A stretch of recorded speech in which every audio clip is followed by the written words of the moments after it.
Sunday mornings have a way of convincing a person that everything is under control. Coffee brewing, sunlight slipping in through half-open curtains, the quiet routine that feels like a warm blanket. There's comfort in believing the world outside is calm simply because the living room feels peaceful. The phone gets checked without intention, just part of the ritual. And then, without warning, reality taps on the shoulder. The neighborhood chat group suddenly erupts voice messages, shaky texts, questions without answers. Words like forced entry, window smashed, armed, appear far too fast. The peaceful room doesn't feel the same anymore. The atmosphere changes instantly. A knot forms in the stomach as realization settles in. The idea of safety reveals itself for what it truly is: temporary and fragile. It's shocking how quickly perception shifts. The front door no longer looks solid. The hallway feels vulnerable. Even familiar walls seem thinner. A quiet thought surfaces, uncomfortable but honest. That could have been my home. And with that comes a deeper awareness that preparation should start before something happens, not after. There is a moment in life when a person realizes no one is actually responsible for their safety but themselves. That realization doesn't come with drama, it arrives quietly, like a truth that was always present, simply ignored. Preparedness begins the exact second someone understands how fast the unexpected can unfold. It isn't about fear, and it isn't about paranoia. It's about taking ownership of the space where loved ones sleep. For many, the shift starts with a single, uncomfortable question. If something happened right now, would I be ready? Most people avoid that question because the answer feels overwhelming, yet facing it brings a strange sense of clarity.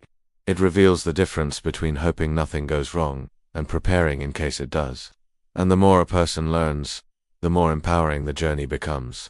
This video is meant to offer structure to that journey, real grounded guidance, not panic-driven fantasies. Practical concepts from military doctrine adapted to everyday life, without extremes, without theatrics. Viewers will hear about awareness, layers of defense, planning, lighting, strategy, and team mentality inside a household. The goal is calm confidence, not anxiety. And once this mindset takes root, the perspective on home, family, and protection changes forever. Before moving deeper into these principles, there's something worth mentioning. Many people begin preparing without structure, gathering random tools or ideas, unsure of what comes first or what truly matters. That lack of direction can feel discouraging, even confusing. Preparation should feel guided and intentional, not chaotic, and that's where the right resource makes the difference. For those who want a clearer path, there's a full checklist and tactical preparedness guide, linked below in the description. It was designed to organize every step of the process, layer by layer, from mindset to gear to drills. Instead of guessing, the guide offers order. Instead of overwhelm, it provides clarity. It exists to help turn intention into confident action. So if the goal is to build a safer home with structure and certainty, feel free to download it. Go through it slowly, one page at a time. Use it as a roadmap rather than pressure.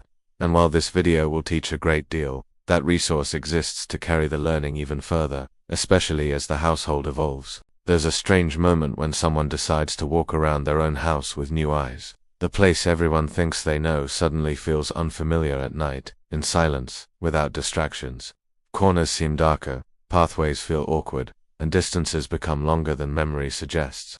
That's when awareness begins through observation, not assumption. It's humbling, yet empowering. Most people only understand their home in daylight, with lights on and doors open. Rarely do they navigate the hallways quietly at 3 a.m. when the mind slows down and awareness sharpens.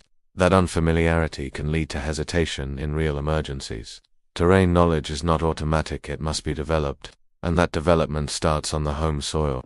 Imagine a general entering a battlefield without studying the ground. It feels absurd, almost comedic. Yet families live inside houses where they have never studied approach routes, blind spots, or terrain weaknesses. In the military, terrain dictates survival. At home, it dictates response time, clarity, and confidence. The similarity is undeniable. One useful habit is a simple perimeter walk, performed at dusk and again at night. Notice poorly lit corners, hidden entry points, bushes that create blind angles, or low points in the fence line. This isn't paranoia, it's data collection. It builds familiarity the same way repetition teaches a musician a song. Small exercises like this develop instinct. Another valuable practice is a walkthrough inside the home, like a slow rehearsal. Lights off, doors closed, pauses at each threshold, Understanding sound patterns, floor creaks, shadow movement, these details matter more than most realize.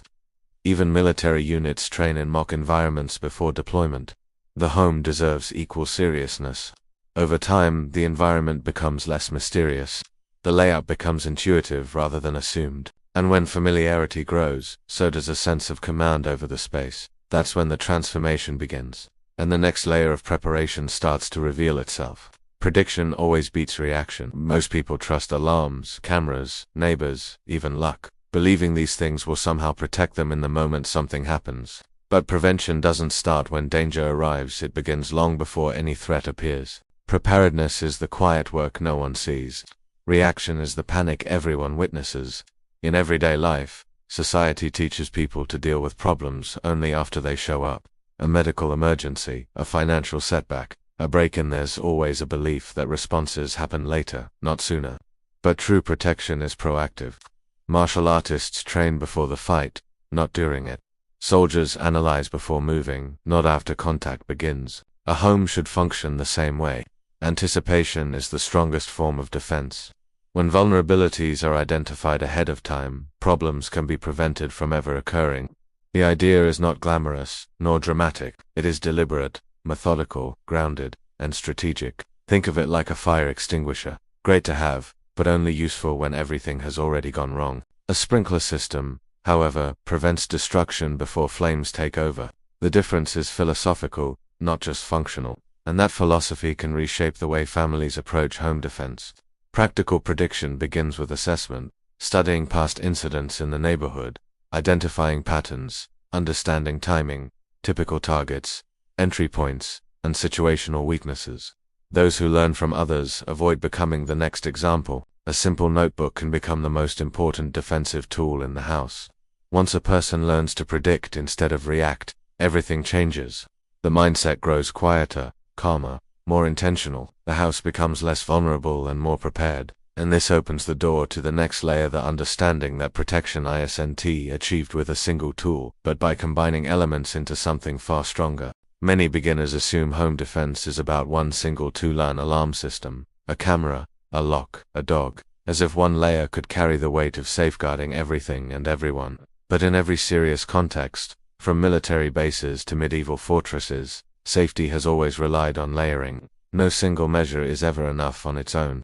The beauty of a layered defense system is that each layer compensates for the weaknesses of another. A camera sees, a lock delays, lighting deters, fences obstruct, and situational awareness prevents. Together, these become a web that slows, discourages, reveals, and protects. This approach turns a home into a more difficult target long before danger arrives. Imagine a medieval castle with only one wall.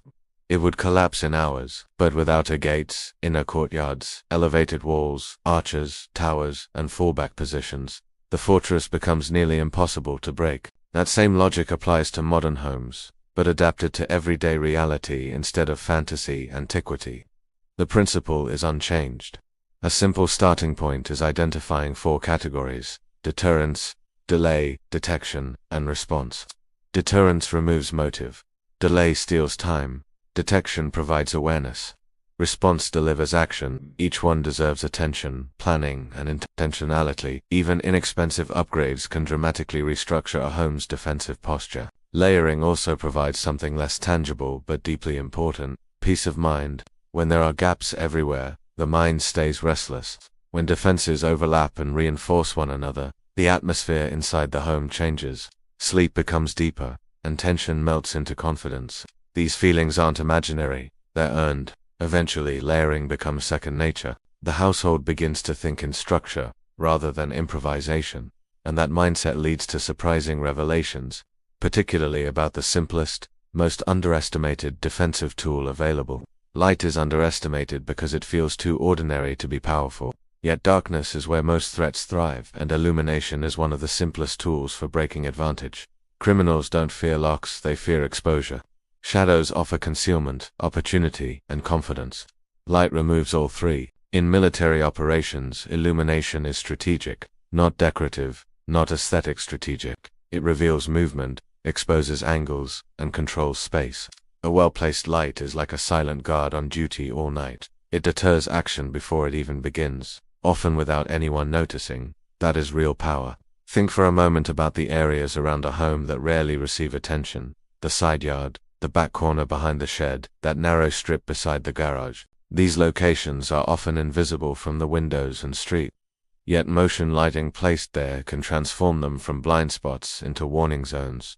Simple shifts, major impact. There's also a psychological layer.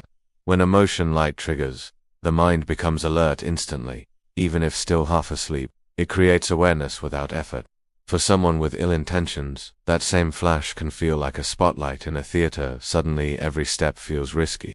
The message is sent without words. Improving lighting isn't complex. Motion lights near entries, dusk to-dawn lighting over vulnerable angles, a small flashlight beside the bed, a headlamp in the emergency drawer. Even inexpensive solar units can reshape a property. It's not about brightness, it's about positioning, timing, and intent. Once a home becomes deliberately illuminated, perception shifts again. Vulnerability decreases. Confidence increases. And with this foundation set, something deeper begins to emerge, a realization that tools alone don't provide safety. There's a moment when someone realizes gear does not equal preparation. Equipment can create a false sense of security, like a shiny badge pinned to inexperience. Tools may look impressive on shelves or in boxes, but tools without discipline are nothing more than decoration. True preparedness is a habit, not a purchase. People often rush to buy gadgets, weapons, cameras, safes, lights, and devices, believing acquisitions equal readiness. Yet most of those tools sit untouched after the excitement fades.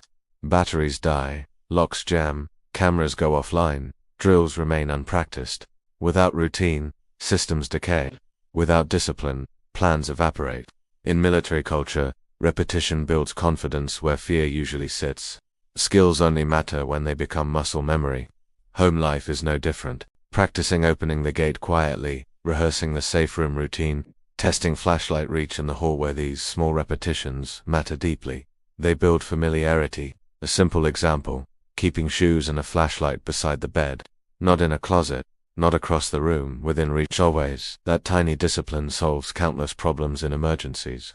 Another practice, monthly system checks, lighting test, gate latch function, camera alignment, fire extinguisher pressure. These rituals anchor readiness into daily life. Discipline also creates a mindset of accountability. Responsibility stops feeling heavy and starts feeling empowering. The home becomes less accidental and more intentional. People stop hoping and start preparing. And as this discipline deepens, something remarkable becomes clear.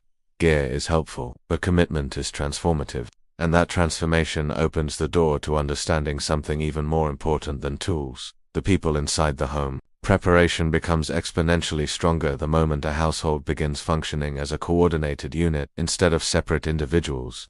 A family that communicates clearly becomes more resilient than any alarm system money can buy. When everyone understands roles, routines, and expectations, the home transforms from a structure into a team.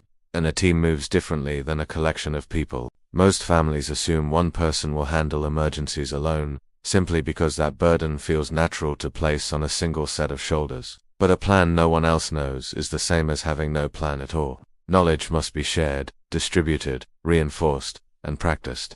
Even children can participate in simple, age-appropriate responsibilities. Imagine a sports team where only one player knows the rules. It would fall apart instantly. The same applies inside a household. Conversations matter, walkthroughs matter, shared expectations matter. Everyone should know where to meet, what to grab, and who calls for help when something goes wrong. Silence creates confusion, clarity creates safety. A powerful exercise is the evening drill. Lights off, house quiet. Every family member walks step by step through what to do if something feels wrong in the night. Another is assigning stations. Someone gathers pets, someone locks interior doors, someone calls emergency services. Small efforts create massive confidence. There's also emotional strength in unity. When preparation is shared, stress is divided instead of multiplied. Fear becomes manageable. Children feel safer. Partners feel supported. Responsibility becomes a bond instead of a burden. The home becomes a place of competence, not vulnerability. And once a family begins acting as a coordinated group, the entire definition of security shifts. Control grows, awareness increases, and the next step in preparedness becomes far more powerful than most people expect. Silence is a form of information. Most people don't realize how loud their own home becomes in the quietest hours of the night. Doors creak, hinges snap, floorboards shift, gates vibrate. Every sound reveals something: timing, location, movement. Learning how noise behaves inside a home teaches more than any instruction manual ever could. There is a military concept built around the idea that noise equals presence. When sound is controlled, awareness increases dramatically.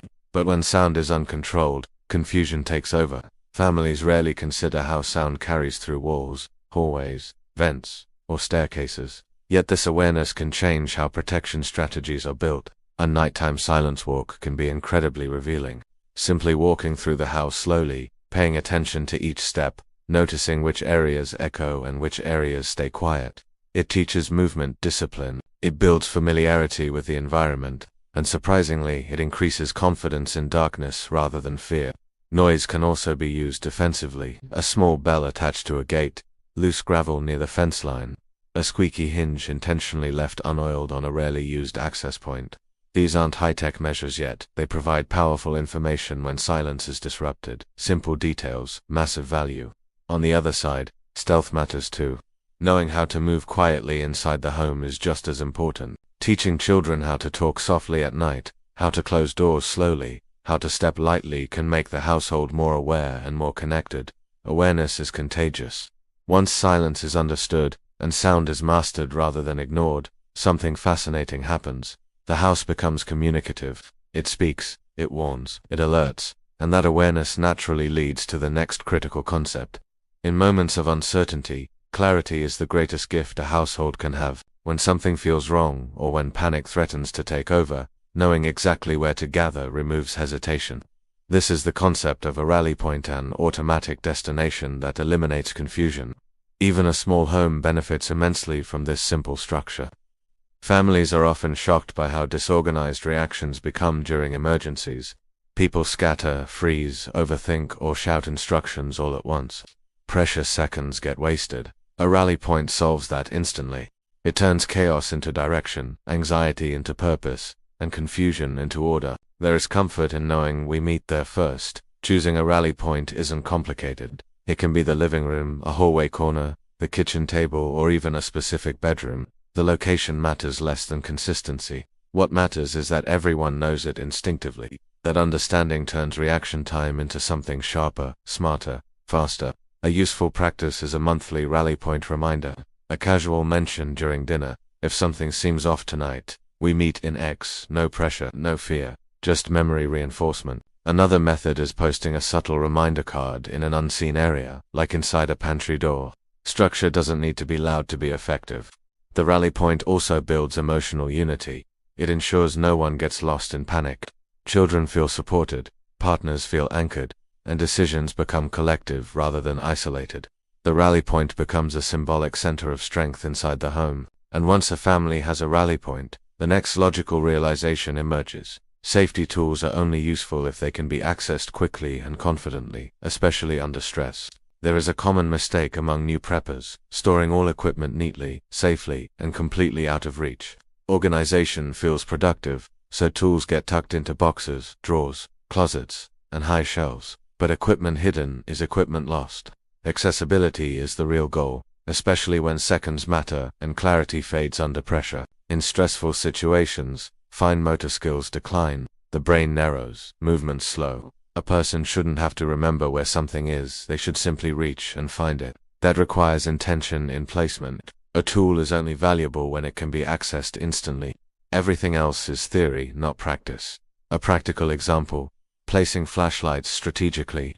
One by the bed, one in the kitchen, one in the living room, one in the garage, not store. The same applies to first aid kits, fire extinguishers, emergency keys, backup chargers, spare batteries. Accessibility converts objects into assets. Accessibility also builds confidence for the entire household. When tools are visible, reachable, and intuitive, the family begins to feel equipped rather than helpless. Children understand where essential items are, partners can act without instruction, guests can help in emergencies. Preparation becomes shared. Even small upgrades matter: magnetic key holders, bedside caddies, emergency stations in hallways, labeled bins near exits. These simple improvements reinforce readiness in daily life.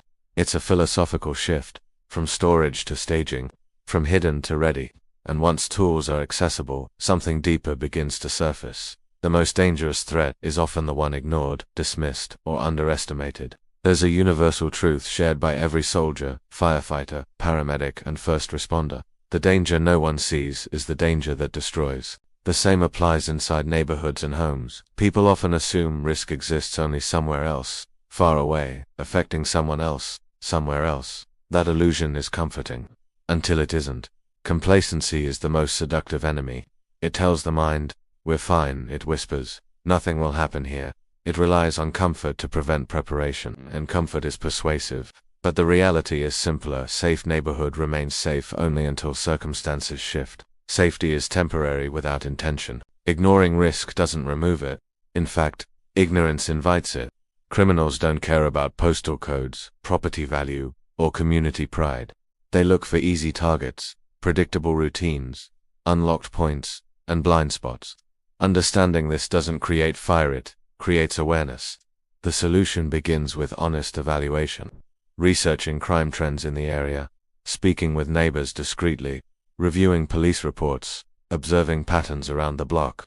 Knowledge doesn't create anxiety, it dissolves it, because knowing the truth allows preparation to begin intelligently. There is strength in acknowledgement. Responsibility becomes a form of protection rather than a burden. Awareness becomes a shield, and the home shifts from vulnerability to vigilance. No drama, no fear, just clarity. And when someone finally accepts this mindset, something powerful happens internally. Preparation stops feeling optional. It becomes essential. There is a quiet relief that comes with preparation. Not the dramatic kind, not the cinematic kind, not the cinematic kind, just a deeper sense of peace in the simple knowledge that the home is safer today than yesterday. Preparation removes fear instead of feeding it. It strengthens the mind while protecting the family. And small steps, repeated consistently, build extraordinary security over time. Preparedness isn't about expecting disasters. It's about refusing to be powerless if something unexpected happens. It's about responsibility, commitment, and love expressed through action. When a household becomes intentional, life gains a different texture. There is stability, confidence, and a sense of being one step ahead. That is the true reward of readiness. No one needs to transform everything in a single day. Progress is made through one choice at a time, one improvement, one habit, one layer. And with each step forward, the home becomes quieter inside, because the mind begins to trust its own preparation, opening the path to everything still ahead. If this video sparked reflection, consider supporting this mission by liking, commenting, and sharing it. These conversations matter, especially in a world where many households walk blindly in the dark of unpreparedness. Your engagement helps this message reach more families who need guidance and clarity. Together, awareness grows. Together, communities become stronger. And for those who want to go deeper, there's a complete home defense preparedness guide available in the description. It was created to bring structure.com and direction to this journey. Think of it as a roadmap rather than pressure, a companion rather than a demand. It breaks things down step by step, layer by layer, no overwhelm required. Our goal here is simple: empowerment. Knowledge shared becomes protection multiplied. So take what resonates, start where you are, and continue building at your own pace. The path is long, but every step strengthens the home that shelters the people who matter most.